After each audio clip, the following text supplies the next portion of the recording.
नमस्कार हमारे सभी विद्यार्थी क्लास 10th। आज हम नेक्स्ट वीडियो या नेक्स्ट जो हम लोगों के इससे पहले हम लोग पढ़ चुके हैं यानी कि दर्पण द्वारा प्रतिबिंब बनाने के नियम और जो दर्पण द्वारा जो प्रतिबिंब बनाने के नियम हैं उसके बाद हम पढ़ेंगे चिन्ह प्रपाटी। ठीक है, तो आज हम इस वीडियो में समझेंगे चिन्ह प्रपाटी के बारे में। अब चिन्ह प्रपाटी हम लोगों को समझना क्यों ज़रूरी है, तो याद है जिस विद्यार्थी ने अगर उस विद्यार्थी को चिन्ह प्रपाटी अगर उससे नहीं आती है तो सबसे बड़ी प्रॉब्लम उसे न्यूमेरिकल में होगी।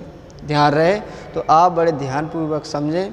और आपको नोट कैसे करना है, तो जो आपको PDF फाइल इसके वीडियो नीचे आपको भेज दी जाएगी, उसके द्वारा आप नोट कर लेंगे और वीडियो के सहारे आप समझ भी लेंगे। ठीक है, तो अब सबसे पहले आप देखेंगे वीडियो को, या ऐसे करें सबसे पहले आप लिख लो उसके बाद वीडियो को देखते रहें। ठीक है, तो आप सबसे पहले आपको लिख लीजिए, उसके बाद वीडियो देख लें, या वीडियो को देख लें उसके बाद लिख लें। तो आप दोनों तरीके से आप लोग कुछ भी कर सकते हो। तो आप इसमें हमने हेडिंग तो डाली नहीं है, तो आप हेडिंग डालेंगे। हेडिंग डालिए दूरियां नापने की ज्यामिति चिन्ह प्रपाटी। दूरियां नापने की ज्यामिति चिन्ह परिपाटी। ठीक है, ये आपकी हेडिंग है। अब समझते हैं यहाँ पर, जैसे कि आपके सामने एक अवतल दर्पण को बनाया गया है और एक उत्तल दर्पण को बनाया गया है। तो हम लोगों ने सबसे पहले उत्तल दर्पण और अवतल दर्पण की ही पहचान सीखी थी। तो उत्तल दर्पण और अवतल दर्पण की क्या पहचान होती है, तो इसमें होता है अवतल दर्पण में जो परावर्तन होता है वो दबी हुई सतह से होता है, या ऐसे कह सकते इसमें जो पॉलिश की जाती है वो उभरी हुई सतह पर होती है। और उत्तल दर्पण में जो पॉलिश होती है वो दबी हुई सतह पर होती है। ठीक है, तो ये उत्तल दर्पण और अवतल दर्पण की पहचान हो गई। ये जो बिंदु है इसको मानते हैं ध्रुव। मानते क्या, इसे कहते हैं ध्रुव और इसे कहते हैं ध्रुव। तो सबसे पहले अगर आपने मैथ अगर पढ़ी होती है ज्योमेट्री, तो उसमें आपको कुछ एक्स अक्ष वाई अक्ष के बारे में आपको बताया जाता है। तो एक्स अक्ष और वाई अक्ष, तो एक्स अक्ष और वाई अक्ष, ये होती है एक्स अक्ष, ये होती है वाई अक्ष। एक्स अक्ष के जस्ट अपोजिट इधर होता है आपका माइनस एक्स अक्ष और नीचे की होते हैं माइनस के वाई अक्ष। जहाँ पर एक्स अक्ष और वाई अक्ष एक दूसरे को प्रतिच्छेद करते हैं, यानी कि अक्षें एक दूसरे को काटती हैं, उस बिंदु को बोलते हैं मूल बिंदु। क्या बोलते हैं? मूल बिंदु। क्या बोलते हैं हम लोग? मूल बिंदु। और मूल बिंदु के निर्देशांक क्या होते हैं? 0,0 होते हैं। तो हम ये क्यों समझा रहे हैं, तो इन सभी चिन्ह प्रपाटियों का जो लिंक है वो इससे है, यानी कि ज्यामिति से, इसलिए आपको हम समझा रहे हैं। तो मूल बिंदु के निर्देशांक क्या होते हैं? 0,0। ठीक, नेक्स्ट क्या समझेंगे? नेक्स्ट देखते हैं हम लोग, क्या देखते हैं इसमें कि जो प्लस एक्स अक्ष है, ये प्लस एक्स, इस प्लस अक्ष की दिशा में अगर हम मूल बिंदु से बढ़ते हैं तो जितनी भी दूरियां हम लेते हैं वो किस में वैल्यू होती है? सभी धनात्मक में होती है। जैसे नहीं आप लोगों ने देखा होगा 1 है, 2 है, 3 है, 4 है, यानी कि मूल बिंदु से ऊपर की ओर यानी कि वाई प्लस वाई अक्ष में चलते हैं तो 1 है, 2 है, 3 है, तो सभी वैल्यू हम किस में लेते हैं? धनात्मक में लेते हैं। प्लस एक्स अक्ष में सभी जो मान लेते हैं, वैल्यू जो लेते हैं, सब धनात्मक में लेते हैं। माइनस एक्स में आपने ऐसे देखा था -1 है, -2 है, तो मतलब हुआ कि एक्स अक्ष के विपरीत दिशा में जितनी भी हम लोग मान लेते हैं वो सारे के सारे आपके ऋणात्मक होते हैं। ठीक इसी प्रकार से जब हम -y अक्ष की ओर लेते हैं, उस दिशा में भी जितने भी मान लिए जाते हैं वो भी किस साइन के साथ लिए जाते हैं? वो भी ऋणात्मक के साथ लिए जाते हैं। तो ये सारी की सारी वैल्यू आपकी इस निर्देशांक ज्यामिति। ठीक इसी प्रकार ये है, इस मूल बिंदु को हमने कहाँ रख दिया? बिंदु P पर। देखो यहाँ से उठाओ और यहाँ रख दो, तो ये मूल बिंदु कहाँ पहुँच गया? ध्रुव पर, या ऐसे भी कह सकते मूल बिंदु ध्रुव पर पहुँच गया तो जो ध्रुव है वो मूल बिंदु बन गया। ऐसा भी तो हम कह सकते हैं, जो ध्रुव है वो क्या बन गया? मूल बिंदु बन गया। तो जैसे कि इसमें प्लस एक्स यानी कि दाईं ओर नापी गई दूरियां हम लोग कैसी लेते थे? धनात्मक लेते थे। तो इसमें भी दर्पण में दाईं ओर नापी गई दूरियां हम कैसी लेंगे? धनात्मक में लेंगे। नेक्स्ट इसमें -x यानी कि मूल बिंदु के बाईं ओर नापी की दूरियां कैसी लेते हैं, मान जो लेते हैं वो कैसे लेते हैं, ऋणात्मक में लेते हैं। तो इसमें दर्पण के बाईं ओर नापी की दूरियां कैसी लेंगे, वो भी ऋणात्मक में लेंगे। अब ऊपर की ओर प्लस बाई एच की ओर जितने भी मान लेते हैं वो किस साइन के साथ लेते हैं, धनात्मक साइन के साथ लेते हैं। तो इसमें भी ऊपर की दिशा में नापी की दूरियां हम कैसे लेंगे, वो भी धनात्मक में लेंगे। और इसमें माइनस बाई एच में जितने भी मान लेते हैं वो किसके साथ लेते हैं, ऋणात्मक चिन्ह के साथ लेते हैं। ठीक इसी प्रकार से दर्पण में भी मुख्य अक्ष के लंबवत नीचे की ओर जो दूरियां नापेंगे वो किस में नापेंगे, ऋणात्मक में नापेंगे।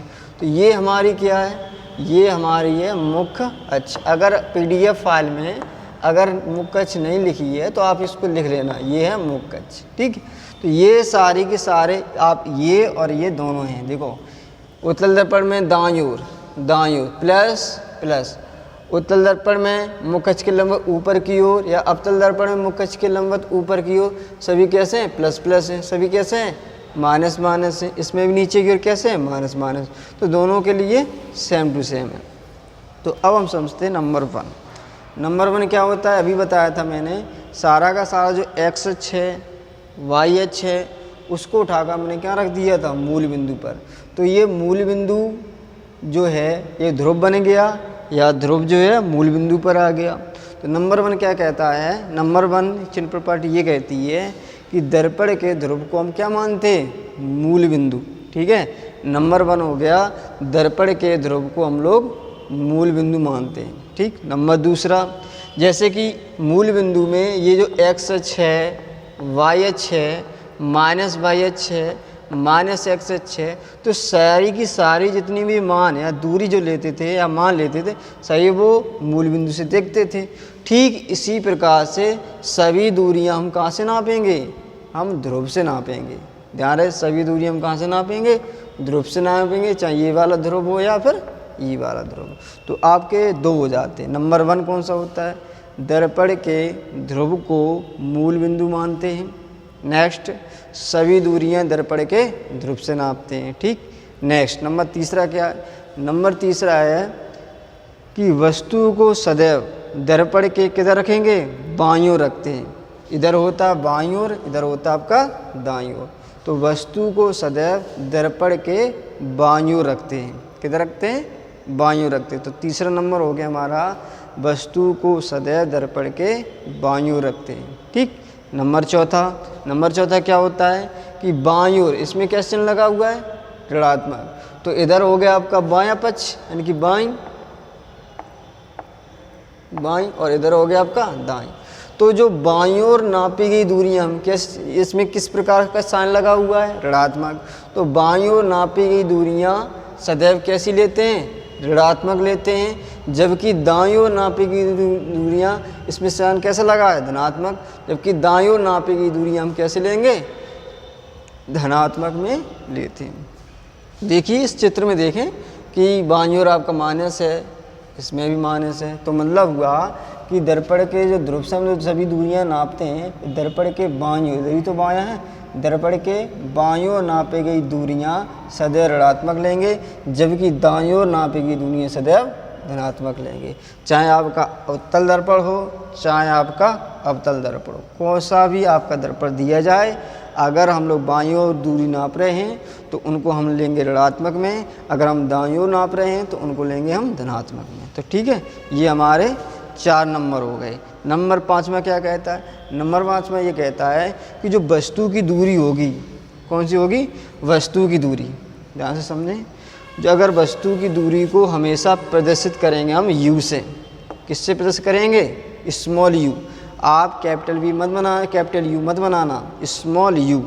वस्तु की दूरी को स्मॉल यू से, प्रतिबिंब की दूरी को स्मॉल वी से, फोकस दूरी को स्मॉल एफ से, जैसा आप बनाना चाहें, हमारी आदत ऐसी है, स्मॉल एफ से, और वक्रता त्रिज्या को कैपिटल आर से प्रदर्शित करते हैं। ध्यान दो, वस्तु की दूरी किससे प्रदर्शित करते हैं, यू से, प्रतिबिंब की दूरी को वी से, फोकस दूरी को किससे, स्मॉल एफ से।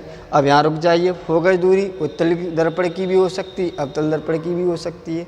तो आप चाहे उत्तल या अवतल दोनों की हम किससे प्रदर्शित करेंगे, एफ से करेंगे। और वक्रता त्रिज्या को हम किससे प्रदर्शित करेंगे, आर से करेंगे। तो नेक्स्ट नंबर 5वां हमारा हो जाता है कि वस्तु की दूरी u, प्रतिबिंब की दूरी v, फोकस दूरी f तथा वक्र त्रिज्या r से प्रदर्शित करते हैं। नेक्स्ट क्या होता है कि अवतल दर्पण अगर हमें दिया जाए, कौन सा दर्पण?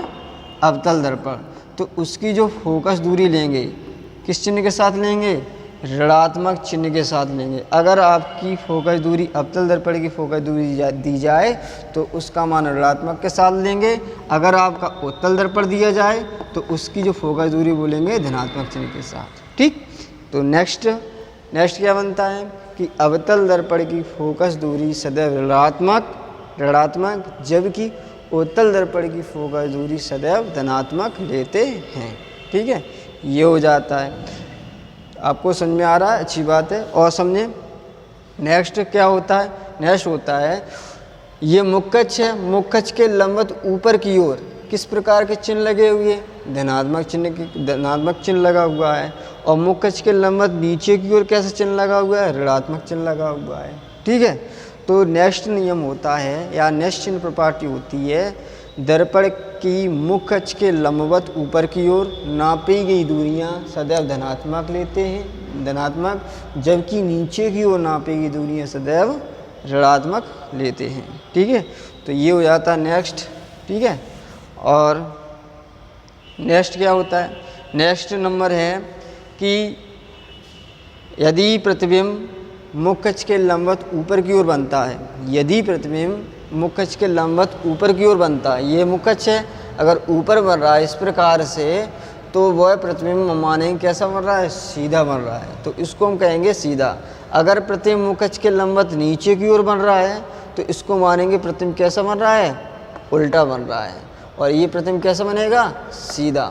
तो ये हमारी मुख्य अक्ष है, मुख्य अक्ष के लंबवत ऊपर की ओर अगर प्रतिबिंब बनता है तो प्रतिबिंब बनेगा हमेशा सीधा, और अगर मुख्य अक्ष के लंबवत नीचे की ओर बन रहा है तो प्रतिबिंब बनेगा हमेशा उल्टा। ये नियम हो जाते हैं। नेक्स्ट क्या होता है? आपको आगे पढ़ाया जाएगा रेखीय आवर्धन। रेखीय आवर्धन को प्रदर्शित करते हम लोग m से। यदि m का मान 1 से ज़्यादा हो, यदि m का मान 1 से कम हो, यदि m का मान 1 के बराबर हो, ये मान होते हैं। यदि m का मान 1 से ज़्यादा है, जैसे कहीं लिख दें m बराबर 2 है, 3 है, ऐसी चीज़ें अगर आती हैं तो मानेंगे m का मान 1 से ज़्यादा है। तो उस स्थिति में जो प्रतिबिंब बनता है वो हमेशा बनेगा कैसा? बड़ा। कैसा बनेगा? बड़ा। अगर m का मान 1 से कम आ रहा है तो प्रतिबिंब बनेगा कैसा? छोटा। अगर m का मान 1 के बराबर है, अर्थात रेखीय आवर्धन का मान अगर 1 के बराबर है तो प्रतिबिंब बनेगा हमेशा बराबर। ठीक है, अभी हम पहचान भी न्यूमेरिकल कराएंगे, उसमें आपको पहचान बताएंगे कैसे कैसे पहचानते हैं। ठीक है, जैसे कि अगर m का मान लिख दें 2 है, 3 है, 4 है तो कैसा बनेगा प्रतिबिंब? बड़ा।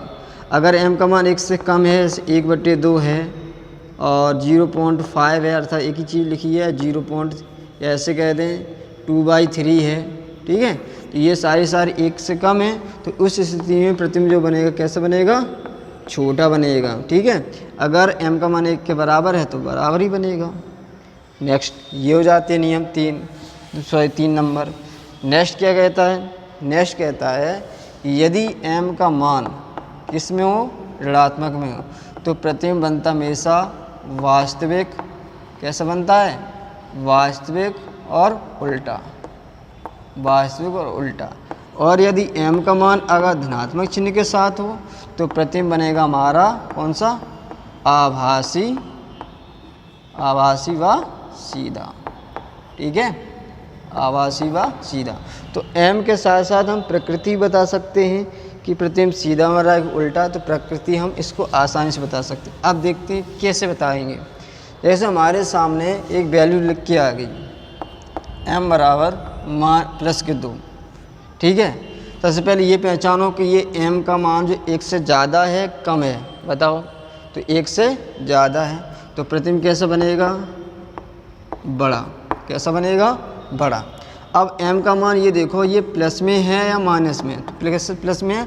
अगर किसी भी संख्या के सामने कोई भी चिन्ह नहीं कोई भी नहीं लगा हुआ है तो वह धनात्मक चिन्ह का होता है। ठीक है, तो अगर धनात्मक है तो प्रतिबिंब कैसे बनेगा? आभासी बनेगा। और कैसे बनेगा? सीधा। ठीक है, ये चीज़ आ गई। तो ये होगी हमारी प्रकृति। नेक्स्ट, अब माइनस के लिए चलते हैं।